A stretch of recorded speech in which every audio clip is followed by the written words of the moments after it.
Did you know Murphy? Yeah. Was he a good guy? Oh, yeah, he's a good guy. He wasn't the kind of man you forgot. Ask anyone who met Lee Marvin, and you'd get the same haunted look and a knowing nod. He was magnetic, unpredictable, dangerous, and for decades, Hollywood polished his image while hiding what lurked beneath. He was the real deal. A man who didn't just play the brawler, the killer, the war-scarred loner. He lived it. And in many ways, it broke him. A legend on screen, a time bomb behind it. You thought you knew him? The truth is far messier. Born into privilege in New York City in 1924, Marvin's early life looked picture perfect. His father was an advertising executive, his mother a fashion editor. He took violin lessons, wore polished shoes, and went to the right schools. But beneath the surface, Marvin was a storm. Rebellious to the core, he was expelled from multiple boarding schools, once even throwing a roommate out of a second-story window just to prove a point. That wasn't just a bad boy act. It was the birth of a man who didn't know how to live quietly. Even a Catholic school in Florida couldn't tame him. He dropped out and drifted, until something bigger came calling. When World War II exploded, Marvin shocked his own family by enlisting in the Marines. He was just 18. No glamour, no cameras, just chaos and combat. He fought in the brutal Pacific Theater, serving in 21 amphibious assaults. At the Battle of Saipan, everything changed. Leading a squad up a ridge, Marvin was torn apart by machine gun fire, his lower back shredded and nerves ruined. What happened next was pure hell. A blast threw him from a stretcher back onto his open wound. Nearly his entire platoon died that day. Only one other man survived, and he dragged Marvin to safety. Marvin would spend over a year in recovery, learning to walk again. But the scars, both physical and psychological, never really healed. In 1951, Marvin landed his first role in You're in the Navy Now. Just a few lines, but the director spotted something raw and real in him. He got more screen time, and a Hollywood agent soon followed. But success didn't arrive overnight. He lived cheap, took uncredited roles, and hustled through every audition. His big moment came in 1952 with 8 Iron Men, a war film that let him channel the very thing that haunted him: his real battlefield experience. He didn't need to act. He was the role. By 1953, audiences couldn't ignore him. In The Wild One, he stood toe-to-toe with Marlon Brando and nearly stole the entire film. As the rival gang leader Chino, he didn't have to snarl or shout. His presence did all the talking. The irony? His gang was called the Beatles, long before the Liverpool lads took the name. From then on, Marvin was the go-to guy for danger. Westerns, noir, war films. He moved through them like a storm. One of his most unforgettable scenes came in The Big Heat, when his character scalded a woman's face with boiling coffee. It shocked the nation. And yet Marvin just kept pushing. In Attack, he played a cowardly officer. In 7 Men from Now, a merciless villain. He wasn't pretending. That simmering rage, the 1,000-yard stare, that was real. Directors trusted him because he didn't have to dig deep. He lived close to the edge, and it bled into every role. Then came M Squad. From 1957 to 1960, Marvin played Detective Frank Ballinger, gritty, grim, silver-haired, and unforgettable. It turned him into a household name. He filmed every single one of the show's 117 episodes.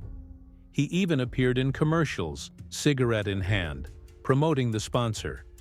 It was a different time, and Marvin was at the center of it all. But TV fame only carried him so far. The big shift came in 1964 with The Killers. Meant for TV, the movie was deemed too violent, so it went to theaters. And Marvin's ice-cold portrayal of a hitman electrified audiences. He didn't shout, he didn't chase, he stalked, calculated, menacing. He shared the screen with none other than Ronald Reagan, in his last film before politics. And surprise, he did. In Paint Your Wagon, he sang his own songs, badly. But that's why people loved it. His gravel-throated Wandrin' Star went to #1 in the UK, beating out the Beatles' Let It Be. He became a one-hit wonder without even trying. That gruff voice? People called it the sound of a rusted pipe, but it worked. By 1967, Marvin's power peaked with Point Blank. He didn't just star in it, he helped shape it, hiring the director and guiding the story. He was paid $1 million, a jaw-dropping sum at the time. The movie's stylized violence and non-linear storytelling made it a cult hit. Years later, it was selected by the Library of Congress for preservation. That's legacy. That's impact. But while Marvin ruled the screen, his personal life was unraveling. He earned millions, yet spent recklessly. Luxury surrounded him. He owned high-end real estate in Beverly Hills and Palm Springs, often driving a black Mercedes-Benz SL, occasionally a Cadillac Eldorado. He preferred rugged Rolex Submariners, functional, masculine, unflashy. He never flaunted wealth the way modern stars do, but his lifestyle was undeniably elite. His private Gulfstream G2 jet was rarely discussed in public but whispered about in studio circles. Insurance? Absolutely. Marvin held multiple layers of personal and career coverage: film delay insurance, injury protection, and asset coverage that protected his properties, cars, and earnings from lawsuits or disasters. His team made sure he never lost it all in one bad move. He walked onto the set like a man returning from war, hollow-eyed, heavy-footed, and hiding behind a bottle. Lee Marvin was more than just a Hollywood rebel. He was a walking contradiction, respected and reckless, brilliant and broken. The camera loved him, even when the crew couldn't stand him. During the filming of The Dirty Dozen, his behavior pushed everyone to the edge. That infamous moment when Charles Bronson exploded at him wasn't just drama. It was a desperate cry for sanity on a set teetering on chaos. Marvin had vanished into a nearby pub, reappeared soaked in whiskey and guilt, and staggered into the truck scene as Bronson watched with clenched fists. It was a moment that symbolized everything Marvin was. A man haunted by the past, barreling through the present like a wrecking ball. People whispered that Marvin drank to numb the horrors of World War II. His time as a Marine Scout sniper in the Pacific left scars too deep for makeup to cover. He never spoke much about it, but the way he threw himself into war roles hinted at the torment buried within. When he acted, it wasn't performance. It was penance. Hell in the Pacific became one of his most personal films. Just two men, Marvin and Japanese actor Toshiro Mifune, stranded on an island, unable to speak the same language, yet united by a shared trauma of real combat. Marvin pushed for live ammunition, real danger, and real fear. It wasn't just acting to him, it was a reenactment of everything he couldn't forget. And still, the audience loved him. The film didn't earn back what it cost, but critics saw something raw in it, something Marvin couldn't fake if he tried. That's the cruel paradox. And then there was Gorky Park. The bitter cold of Finland bit through Marvin's joints like knives. Temperatures dipped to -20, and between takes he sucked on oxygen just to stay upright. Yet he insisted on filming his fight scenes himself. One brutal clash left him with cracked ribs and a hospital visit. The producers wanted a younger, healthier lead, but Marvin didn't back down. He took a smaller role, sure, but he poured every ounce of remaining energy into it. That performance, critics say, was among his finest. But it wasn't just on screen where Marvin left his mark.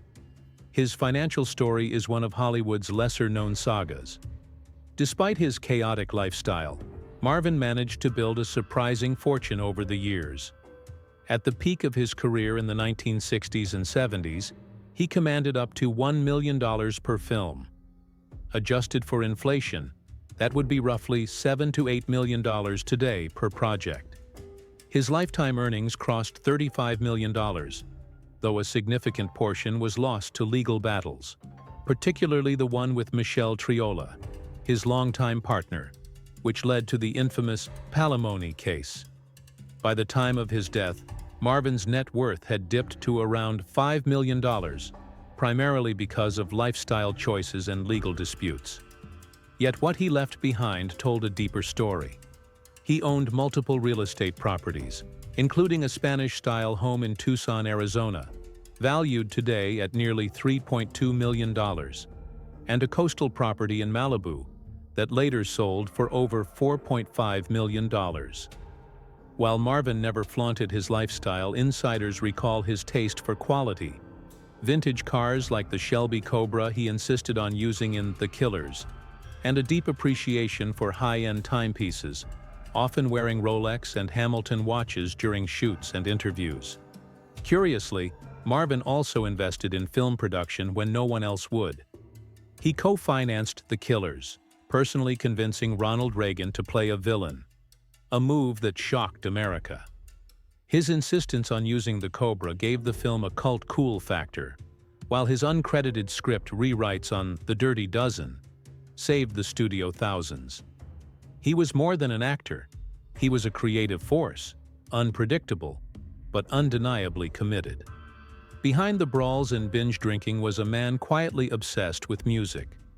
Few remember that Marvin's gravelly voice in Paint Your Wagon outsold the Beatles in the UK with the song Wandering Star.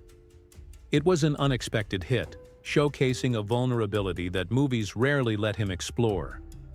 Off-camera, he played harmonica, scribbled lyrics in notepads, and even recorded music with heavy metal icon Dave Mustaine, though Marvin's original vocals were eventually replaced. Still, he never cared about fame in music. It was therapy, not business. One forgotten chapter in his life remains perhaps the most intriguing. In 1969, disillusioned by the Vietnam War, Marvin personally funded a documentary. He flew into war zones, interviewed soldiers, and shot combat scenes himself. The result was raw, visceral, and too honest for the time. The US government pressured studios to bury it, and after a few rare private screenings, the film vanished. Some insiders claim it still exists, locked away in a private collection. If ever released, it could reshape Marvin's legacy as more than a wild man. He was a witness, a storyteller of truths too heavy for fiction. What made Marvin's unraveling even more dramatic was the legal brawl that engulfed his private life. Michelle Triola, his longtime partner, brought a lawsuit that would reshape American family law. She wasn't his wife, but she claimed they shared a life and deserved a slice of his wealth. She sued for $1.8 million in a case that wasn't just about money. It was about recognition. Her lawyer coined a new word for it, palimony.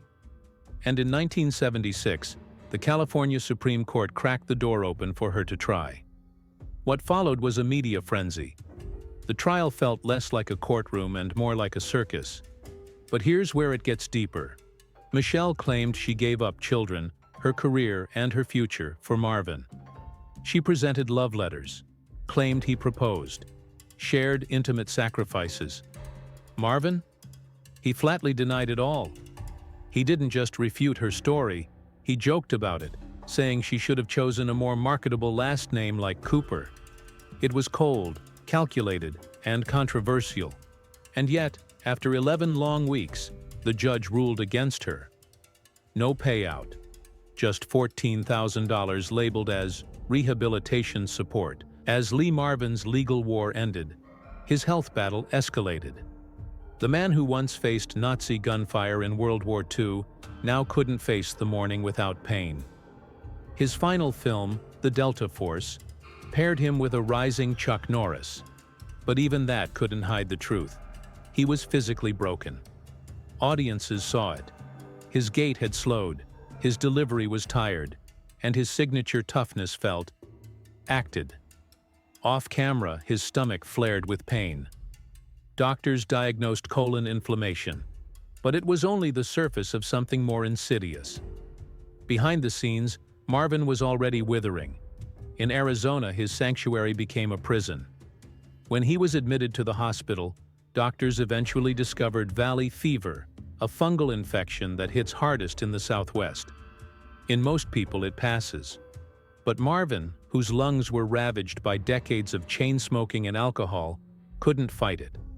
Steroids to help him breathe caused intestinal ruptures. It was a tragic irony. The medication meant to heal him nearly destroyed him. Part of his colon was removed. Recovery never came. Yet in the silence of his final days, something unexpected happened. His 4 estranged children visited. Years of distance dissolved in a quiet reunion, one that came too late for reconciliation, but just in time for a final goodbye. When Marvin passed in August 1987, the public reaction was a blend of sorrow and debate. Should a Hollywood actor be buried in Arlington National Cemetery? But the answer was clear to those who knew his past. Before the fame, he was Private First Class Lee Marvin, decorated World War II Marine Purple Heart recipient. He earned that sacred ground. Marvin's grave now lies close to legends, near the tomb of the unknown soldier and boxing icon Joe Louis. His headstone is plain. No quotes, no Hollywood glamour. Just facts, like the man himself. But there's another story buried beneath this. Lee Marvin's net worth at the time of death was estimated to be around $2 million. Modest for someone who once commanded hefty fees. His reckless spending, failed investments, and legal fees drained much of his fortune. He owned a ranch in Tucson, Arizona, valued then around $800,000. Today that land would fetch closer to $3 million, but Marvin didn't live long enough to see its appreciation. His real estate was never vast, no sprawling Malibu mansions or Beverly Hills estates. He preferred rugged isolation to glittering views. His car collection was understated. He once owned a vintage 1966 Ford Mustang GT, a reflection of his no-nonsense persona. No Lamborghinis, no flashy sports cars. His wristwatch of choice? A stainless steel Rolex Explorer, functional, durable, just like him. No jewel-encrusted timepieces or diamond bezels here. And unlike today's elite actors, Marvin never owned a private jet. He flew commercial or occasionally chartered with castmates when the studio footed the bill. His investments were minimal. Marvin wasn't a mogul. No liquor brand, no tech startup, no luxury fashion line. He made money the old way, one role at a time. But one little-known financial move? He maintained a substantial Lloyd's of London insurance policy for film productions, just enough to allow directors to hire him despite his reputation. It was one of the last tools that kept his career afloat during the downslide. And perhaps the biggest shock? Marvin's will left just $10,000 total to his 4 children. Lee Marvin's story is more than a Hollywood tale. It's a cautionary saga about the high cost of fame and the cracks beneath the surface of even the toughest legends. His financial choices, emotional wounds, and legal battles left a legacy of lessons. Value your health, protect your wealth, invest wisely, and above all, don't let the roles you play define who you are when the lights go off. So there you have it. Lee Marvin, the war hero who became a Hollywood legend, then a courtroom name, and finally, a man haunted by his own demons. From palimony battles to action-packed blockbusters, Marvin's life was anything but dull. If you found this wild ride through fame, fallout, and forgotten glory as gripping as we did, don't forget to hit that like button, drop a comment with your favorite Marvin moment, and of course, subscribe for more untold celebrity stories every week.